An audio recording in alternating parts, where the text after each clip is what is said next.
Salut à tous, épisode 8 avec la movie star de Valverde vieillissant, de Mas, de Soler qu'on verra dans cet épisode en action. Ils vont jouer des rôles majeurs sur le Tour de Catalogne, on l'espère en tout cas.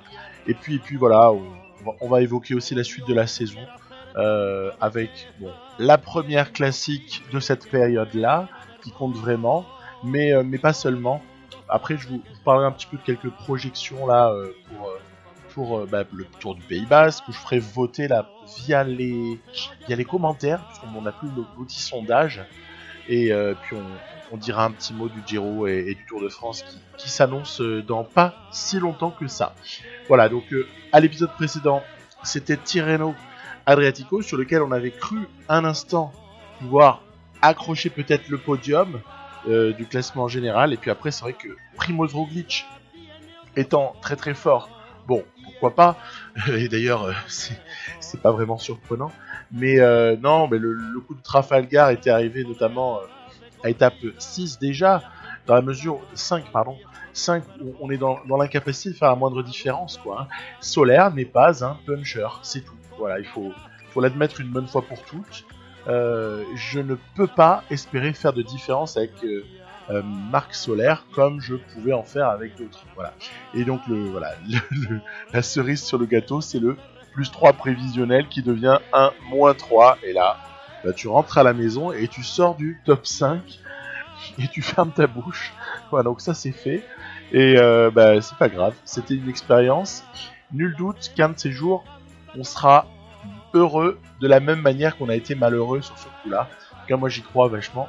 Je sais très bien que ça arrivera un jour ou l'autre. Et puis d'ailleurs, du bonheur, on n'avait pas tardé à en avoir juste après Tirreno. C'était évidemment Milano Sanremo avec un énorme Oliveira pour faire le taf et un groupe de 6 coureurs, 6-7 avec Wellens qui revenait, sera réglé au sprint par Ivan Garcia Cortina qui inscrit de la plus belle manière la première lettre à ce palmarès, les premières lettres d'honneur.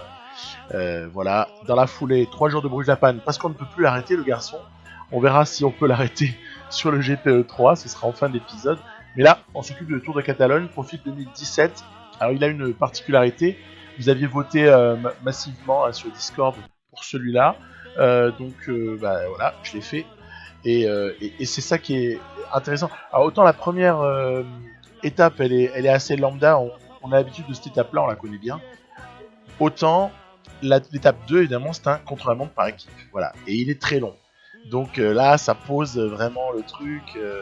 Et c'est ça qui est excitant sur ce tour-là, qui en plus comporte de jolies étapes pour faire des différences, pour attaquer, pour faire la course. Alors, pour la petite histoire, ce tour-là de Catalogne, en 2017, a été remporté par Alejandro Valverde.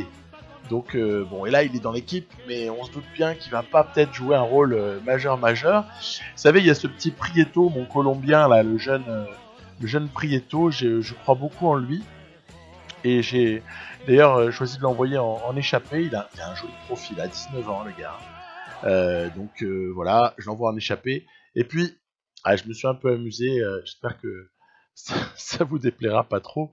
Christophe? Oh, mais qu'est-ce qu'il fait, lui? Premier coup de téléphone, deuxième pénalité. Oh! Il nous casse les couilles, là! Il nous casse les couilles, là! Il nous casse les couilles, là! Ouais, parce qu'en fait, je rage contre ces sprints qui sont imposés par l'IA pour rien.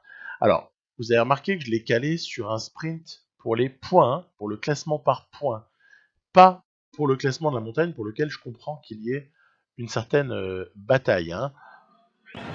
Il nous casse les couilles, là! Et ouais, parce que ça casse quand même un peu les pieds, faut pas rigoler. Vous avez des mecs comme ça, qui sprintent, ils vous vident la barre, et honnêtement, ça m'a usé sur cette étape-là, je vous dis même pas à quel point. Après, qu'il y ait une bataille, encore une fois, qu'il y ait une bataille pour les GPM, zéro souci, il y a un maillot à aller commencer à chercher sur cette étape 1 et tout, donc c'est tout à fait la loi de la course. Par contre, honnêtement, il y a d'autres moments où les sprints, ils sont relous, mais au dernier degré. Donc voilà, c'était un peu le cri de gueule. J'ai utilisé Christophe Furios, l'ancien manager, notamment de Castres, en rugby, qui maintenant est de côté de l'UBB, pour matérialiser ma pensée, je dirais, voilà. On fera appel à Christophe Furios quand on a quelque chose sur le cœur, parce qu'il le dit tellement bien avec son joli accent qu'il n'y a pas besoin que ce soit moi qui le dise. Voilà. Je tente un peu d'animer la fin, mais c'est sans espoir. Hein. On doute très bien qu'Almeida ne va pas terminer cette étape-là. Non, c'est plutôt à la limite Valverde qui pourrait tenter, avec sa vitesse, de peut-être jouer un rôle au sprint. En tout cas, on va essayer, parce que Valverde, moi, j'ai de l'affection pour lui, du respect en même temps. Enfin, euh, je, je suis un petit peu triste de ce qui lui arrive là sur cette fin de carrière virtuelle sur PCM, parce que je suis assez persuadé d'une chose. On va voir Simon Yates qui va battre Valverde. Puis là, ici, vous avez le retour de Mathieu Van Der Poel. Oui, parce que Van Der Poel est sur le Tour de Catalogne. Ça, vous voyez, c'est aussi un truc qui me hérisse le poil. Mais bon, on développera plus tard. Mais de voir quelques Flandriens majeurs ne pas aller sur les Flandriennes, mais plutôt alignés par le jeu sur ce Tour de Catalogne, ouais, c'est un petit peu embarrassant. Voilà. Donc Valverde battu, hein, donc victoire de Simon Yates. Après, il y a une certaine logique à ce que Yates, dans la fleur de l'âge, tape Valverde au sprint à 40 ans. Hein. Il n'y a pas de problème là-dessus. Allez, on va jouer un moment très très important et très attendu quand on joue ce profil 2017 du Tour de Catalogne, où honnêtement, il faut arriver à le gérer, ce truc-là. Hein. Il n'est pas évident. Vous voyez, j'ai panaché un petit peu mes habitudes, mes habitudes de CLM par équipe. Je les ai panachées avec la complexité et la singularité du parcours, en fait. Parce que quand on est sur 40 bornes comme ça de contre-la-montre, c'est pas comme si on faisait un prologue de 18 ou 20 bornes ou 15 bornes, que sais-je. Et on sait que sur PCM, les prologues par équipe, hein, ou les petits CLM comme ça se règle assez facilement. Vous mettez l'effort à 100 et ensuite vous avez des petites règles pour ajuster les temps de relais des uns et des autres. Mais là, c'est pour ça que je le trouve hyper intéressant à jouer. Si vous avez l'occasion, vous allez voir, cassez-vous les dents à trouver la bonne mesure. Je dirais, bon après ça dépend des coureurs qu'on a, hein, bien évidemment, mais même au niveau de l'ajustement de l'intensité de l'effort. Voilà, c'est un vrai défi d'arriver à trouver un effort convenable. Je ne sais pas si celui que j'ai choisi est le bon, mais moi j'ai misé sur le fait, voilà, vous voyez, de perdre 2 coureurs parmi les 7 et de terminer à 5, puisqu'on sait que le temps du cinquième va servir de temps de l'équipe. Donc voilà, la stratégie a été là, en fait, terminer à 5, aucun problème, mais en revanche, essayer de faire en sorte d'éliminer les deux moins importants pour cette étape-là. Ça s'est pas si mal passé que ça, puisque vous voyez, on a perdu, mais on est deuxième quand même. Derrière, l'Education First, qui a franchement fait un super CLM par équipe. Respect infini. Étape 3 à présent, l'étape de la Molina. Voilà, j'ai le temps de caser que pour la petite histoire, on avait eu la revanche de Valverde sur cette étape 3. Et la veille, sur le CLM par équipe en 2017, la Movistar avait été troisième. Elle avait presque tenu le temps de la Sky deuxième. Et voilà. Donc c'était des petits souvenirs intéressants. C'était le team BMC. À l'époque, BMC existait encore. C'était le team BMC qui avait gagné ce CLM par équipe. Voilà. On passe à l'étape 3. Donc, qui... bon, c'est une étape classique. On la connaît bien, hein, l'étape de la Molina. Elle n'est pas franchement excitante, je trouve. Moi, je ne trouve pas qu'il y ait des milliards de choses à faire dessus. Euh, les ascensions sont suffisamment courtes, vous allez voir, pour que certains punchers puissent venir en fait jouer un rôle presque plus important que les grimpeurs purs. Donc c'est assez étrange. Je suis aussi, je l'avoue, un petit peu meurtri de voir Julien Alaphilippe sur le Tour de Catalogne. Il est là, bien présent. Il y a quelques petites choses, vous voyez, on est déjà en deuxième année de cette partie, fin du mois de mars. Il y a quelques évolutions aussi de coureurs qui sont, qui sont ce qu'elles sont. J'avoue que finalement chaque partie est différente avec les potentiels aléatoires. Hein.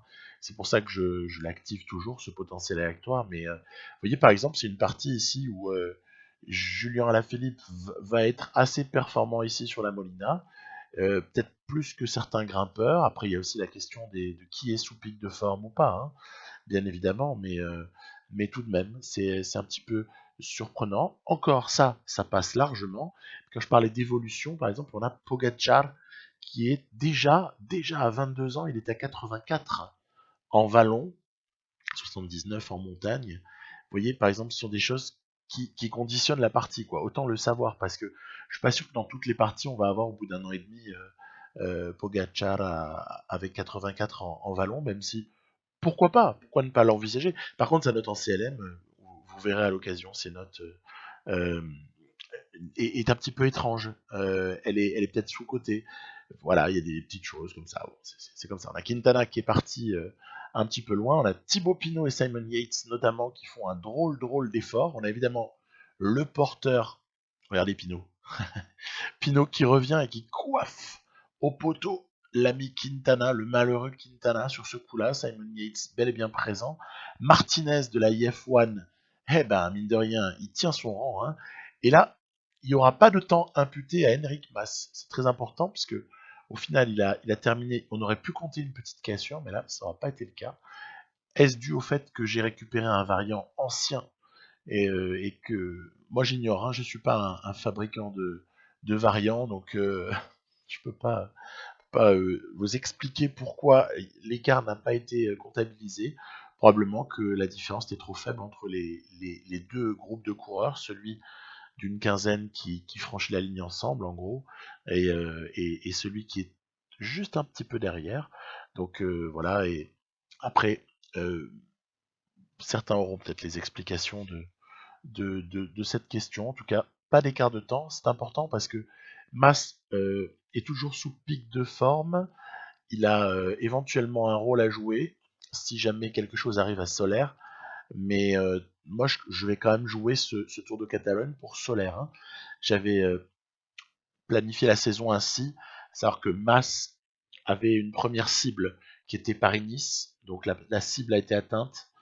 Et la deuxième cible de Mas était le Giro, avec donc beaucoup de jours de course au moment d'arriver sur le Giro, hein, puisqu'il est aligné ici en Catalogne, après avoir fait Paris-Nice, après avoir fait aussi pas mal de courses de préparation, que je vous ai montré dans certains épisodes précédents, et on a aussi même Enric Mas qui sera présent sur Pays Basque, hein, donc il fait un énorme, début d'année très difficile sur le plan physique pour Enric Mas qui court énormément. Et après, j'aurai une grosse période de repos pour lui avant la Vuelta, hein, parce qu'il n'ira pas sur le Tour de France. Sur le Tour de France, les deux têtes d'affiche seront Higuita et Soler. Attention, vous avez vu partir Pogacar. Pogacar qui met le feu à la course ici sur cette étape numéro 4, puisqu'il a attaqué intelligemment avant la descente. Ça n'est pas un mauvais descendeur, donc il y a peut-être une différence à faire pour lui.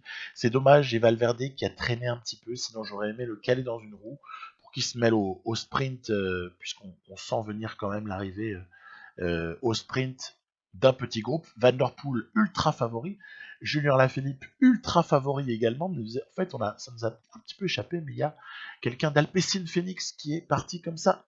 Vous voyez, ici c'est un coéquipier, voilà, coéquipier de Mathieu Van Der Poel, qui est venu damer le pion à tout le monde. Et vous voyez par exemple là, je suis très surpris que ça soit pas pris par Alaphilippe ou Van Der Poel. Voilà, pour moi c'était un de ces deux-là qui devait s'imposer, mais sans qu'il y ait discussion là-dessus. Ça n'a pas été le cas. Donc absence de pic, mauvaise forme du jour, stratégie étrange, ça sera pas la seule.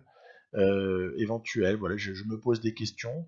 Après, ça vous aura pas échappé que j'ai quand même fait prendre pas mal de points à Prieto, le jeune Colombien, sur l'étape 1, pas mal de points au classement de la montagne. Donc je joue quand même le coup à fond, essayer de l'échapper. Alors voilà, pas toujours évident de partir, hein. On a déjà évoqué dans les commentaires avec certains, partir en échappée, c'est parfois difficile, voire impossible. Donc il faut pas se se décourager. On va essayer Tom Bolly qui contrôle pour la Mid-Kelton Scott. Ça veut dire que ça avait le droit de partir. Et puis derrière, évidemment, ça resprint massivement pour aller chercher des points GPM. Alors, allez, pourquoi pas. On est à l'étape 5, il y a encore des points à distribuer, notamment à l'étape 6 et 7. Allez, pourquoi pas, j'ai envie de dire. Mais toujours ces sprints qui usent et qui font que votre coureur, soit il est largué du groupe, là encore c'était pas le cas, mais ça m'est déjà arrivé, hein, de me faire larguer parce que je ne participais pas à des sprints. Donc finalement, si tu participes pas, tu te fais lâcher et tu dois combler un énorme trou, et puis si tu participes, tu te vides la barre. Donc en gros, dans les deux cas, tu vides ta barre, quoi. Ici, vous avez vu, on est dans l'ascension finale. Elle est importante, cette étape 5, parce que cette ascension pourrait donner une partie du verdict de ce Tour de Catalogne. On a là donc Simon Yates qui est à surveiller comme le lait sur le feu. Nairo Quintana également est à surveiller avec beaucoup de vigilance.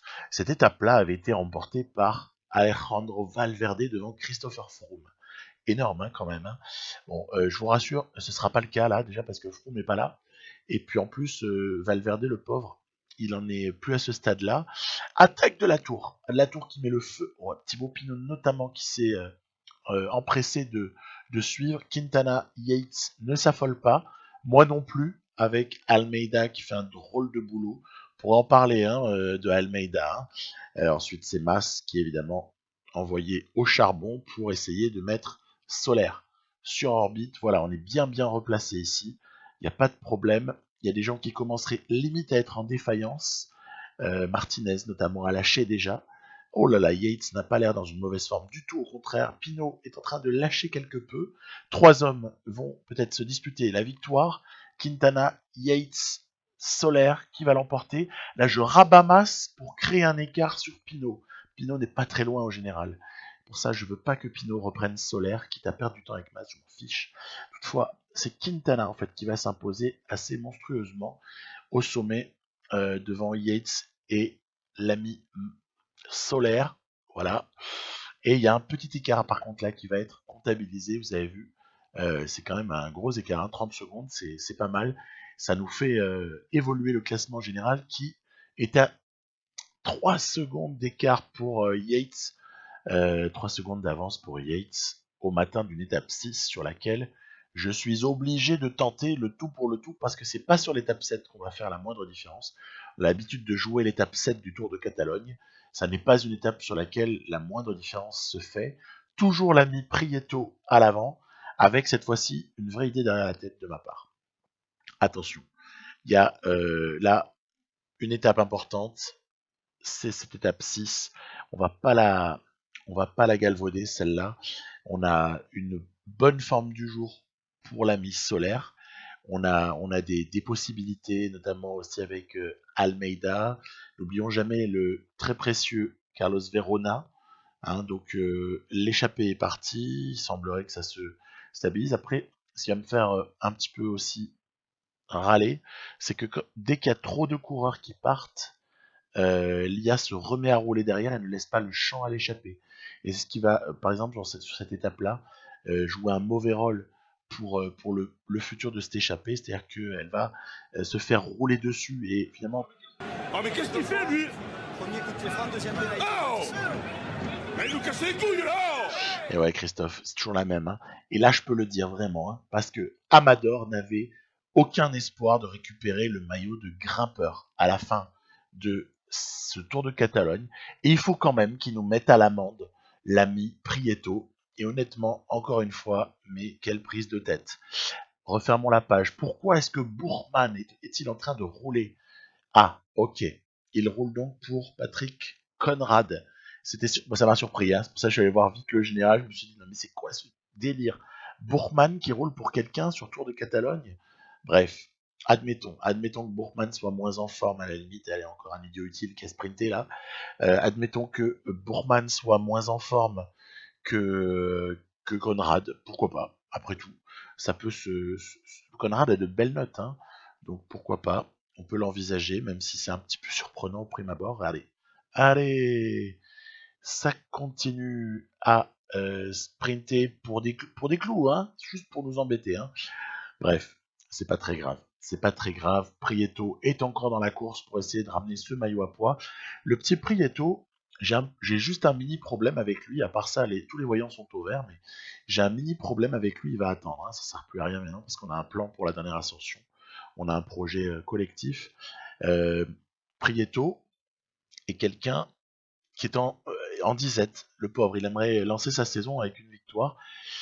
Ça fait 3-4 semaines que ça dure et moi j'arrive pas à lui fournir la moindre victoire. Il a 19 ans et il est tout jeune et en plus on est sur des courses World Tour quoi. Donc peut-être faudrait l'inscrire sur une course annexe, on verra un petit peu comment tout ça peut se régler. Toutefois, Prieto, c'est pas encore le bon moment mon ami. C'est pas encore le bon moment. Là, c'est le moment où Almeida va durcir. Voilà. Si je vous avais dit, j'avais un petit plan pour cette fin d'étape, pour voir un petit peu ce qui peut se passer si on secoue le cocotier, donc énorme effort d'Almeida.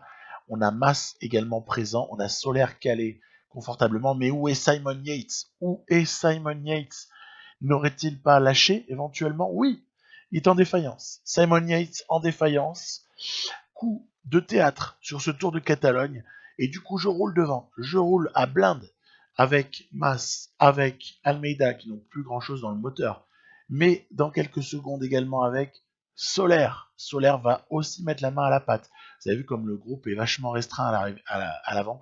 Patrick Conrad est présent, Latour est présent, Quintana, Mathieu Van Der Poel n'a pas été distancé, Thibaut Pinot est également présent, Julien Alaphilippe aussi. On pourrait d'ailleurs, vous avez vu la descente avant l'arrivée. Je ne sais pas comment on pourrait échapper là, encore une fois, à une victoire de Van Der Poel ou alors à une victoire d'Alaphilippe. On est d'accord? On est tous avec un peu d'expérience du jeu, hein, je crois. Si vous avez Alaphilippe ou vous avez Van Der Poel dans cette situation-là, ne pas gagner l'étape, c'est une faute. C'est une faute. C'est pas mal joué, c'est une faute. Donc, tiens, chute très importante ici pour le général, puisque Quintana va perdre quelques espoirs sur cette chute, avec Maïka aussi, notamment impliqué. J'ai tenté le panache, hein, j'ai tenté le départ de Solaire pour essayer de voir jusqu'où est-ce que ça peut nous mener. Bon, on a Issa Guiré qui va rouler à toute blinde. Après, c'est Valentin Madouas pour le compte de Thibaut Pinot qui va aussi rouler sur Solaire, donc tout va bien. Très très bien joué les équipiers. Bravo. On ramène tout le monde sur Solaire, il va falloir jouer différemment. Et là, je vais surtout me concentrer sur le temps. Parce qu'on a Yates derrière, ce qui dit que virtuellement, Solaire est maillot est leader de ce Tour de Catalogne. Hein. Donc Yates est lâché. Quintana revient fort dans un groupe où ça roule à 2000 à l'heure. Donc tout ce qui compte, c'est le temps. La victoire d'étape, je pense pas qu'on va être à même de la prendre, même si Enric Mas va essayer comme ça. Coiffé par Patrick Conrad. Comme quoi, le boulot d'Emmanuel Bourgman n'aura pas été vain. Bien au contraire. Donc, ce qui paraissait être une faute de goût de l'IA et une erreur stratégique majeure, en fait, s'avère être un très très bon coup pour Patrick Conrad ici donc, et là, Bora Hansgrohe. Voilà, donc prise du maillot pour Solaire, ce sera ce qu'on retiendra de cette étape 6 qui aura été le tournant, le véritable tournant, c'est le Tour de Catalogne pour lequel l'étape 7 devrait nous réserver peu de suspense a priori. A priori. Après, tout est toujours possible, évidemment, hein, mais on a l'habitude quand même de cette étape. Elle est ficelée. Hein, elle se joue au sprint entre quasiment les leaders du général ou parfois un outsider qui peut tirer son épingle du jeu, mais il n'y a pas vraiment d'écart qui peut se faire. C'est pas sur celle-là qu'il fallait compter. Hein, donc c'est pour ça que j'ai fait un forcing absolu à l'étape 6 là, qui Dieu merci a fonctionné. Après, toujours l'ami Prieto qui est envoyé à l'avant. On s'y accroche à notre maillot là, hein, et on va essayer de le mener au bout et de le porter à la fin pour ce jeune Prieto. À défaut d'une victoire d'étape, il aura au moins chopé un maillot distinctif sur une épreuve World Tour, ce qui quand même est pas trop mal pour une première saison pro. Voilà, à ce stade-là, l'écart est fait. Pour ça, on peut plus s'occuper trop de devant. Il n'y a plus assez de points à prendre pour le cas où A-King aurait une velléité de rébellion par rapport à ce classement du meilleur grimpeur. Allez, classement de la montagne, pardon. Et puis là, c'est l'étape qui va se jouer. Donc bon, j'ai pas vraiment, je m'en fiche en fait de gagner cette étape ou de pas la gagner, ça m'est complètement égal. On a calmé Jeanne là, qui est voilà, qui est devant. Des toutes tentatives toujours, hein, c'est bien, tant mieux, ça anime la course.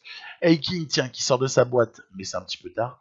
On a comme ça, voilà, cette étape-là ne m'intéresse absolument pas. Je ne chercherai absolument pas à gagner, sauf si ça se présente, bien sûr. On est juste en situation, allez, voilà, Solaire qui va symboliquement passer ici au sommet en premier. Après, je vais tenter un vague coup avec Mas, mais jamais, au grand jamais, on pourra changer le classement général hein, sur cette histoire-là. Regardez, Pogacar qui va s'imposer très facilement devant Pinot, Yates notamment, et une 5e place pour Enric Mas, voilà, qui aura été finalement très solide malgré ses formes assez moyennes. Mais Enric Mas est surtout aussi une maladie, hein, puisqu'il n'était pas au top. Mas fait quand même 2e, donc il est assez monstrueux, Enric Mas, hein, c'est fou, mais on en reparlera là aussi. Prieto a son maillot, et Yates aura celui du classement par points, finalement il aura craqué sur une étape, ça nous fait penser à des choses dans la réalité aussi. Dan Martinez mérite fortement son maillot du meilleur jeune et on a chopé le classement par équipe. Voilà, maintenant place au classique. Pendant quelques temps, on va parler de classique dans cette partie-là. Movistar n'est pas une équipe de classique, en tout cas elle n'est pas reconnue comme telle, en tout cas pas de classique pavé, puisque quand même il y a un historique sur les Ardennaises par exemple avec Valverde. GPE3, on y va, on ne sait pas trop comment. Le pic de Garcia Cortina a été déclenché le matin même. Ça, je vous l'avais annoncé. J'avais fait mes petits calculs et ma planification pour avoir le pic de forme voulu sur Gant-Wevelgem, qui est l'objectif principal de Garcia Cortina, hein, c'est la première partie de saison. C'est vraiment Gant-Wevelgem. Mais je voulais quand même avoir le pic sur le GP de l'E3 et donc la Bing Bang classique, hein, voilà. Et bah voilà, on sait jamais s'il y a une circonstance de course qui fait que on va pas s'en priver. Donc on a une équipe qui est orientée totalement autour de Garcia Cortina, mais avec de super lieutenants. Pöstelberger en est un, avec Sylvain Dillier. Sylvain Dillier, son heure, hein, on voit les échappées ici, son heure à Sylvain Dillier devrait intervenir plutôt sur Paris-Roubaix. Hein, je pense que sur Paris-Roubaix, je jouerais pour Sylvain Dillier.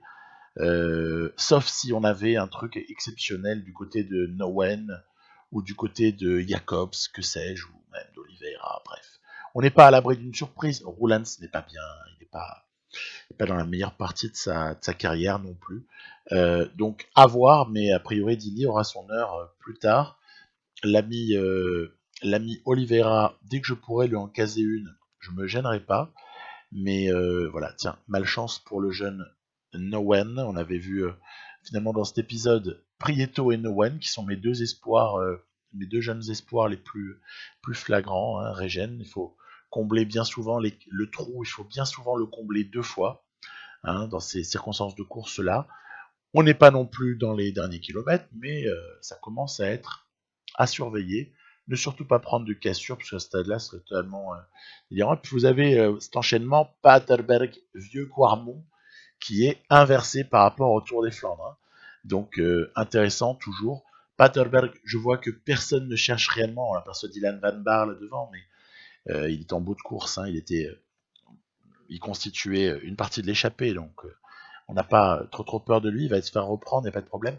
Non, c'est plutôt, il faut rester vraiment aux avant-postes, parce qu'il y a Wout van Aert, il y a Peter Sagan, il y a pas mal de très très bons coureurs, au final, sur ce GP de l'E3, et c'est bien légitime. Donc, ben, il n'y a pas Mathieu Van Der Poel, puisqu'il était en Catalogne, hein, mais en revanche, voilà, vous voyez Van Aert qui est présent. Il n'a pas attaqué, on était un peu loin, hein. S'il avait attaqué là, je pense qu'il se grillait. Hein. Attention aussi à Oliver Nassen, attention à Casper Asgreen, attention à Yves Lampart, attention à tout ce petit monde-là, bref, on les connaît.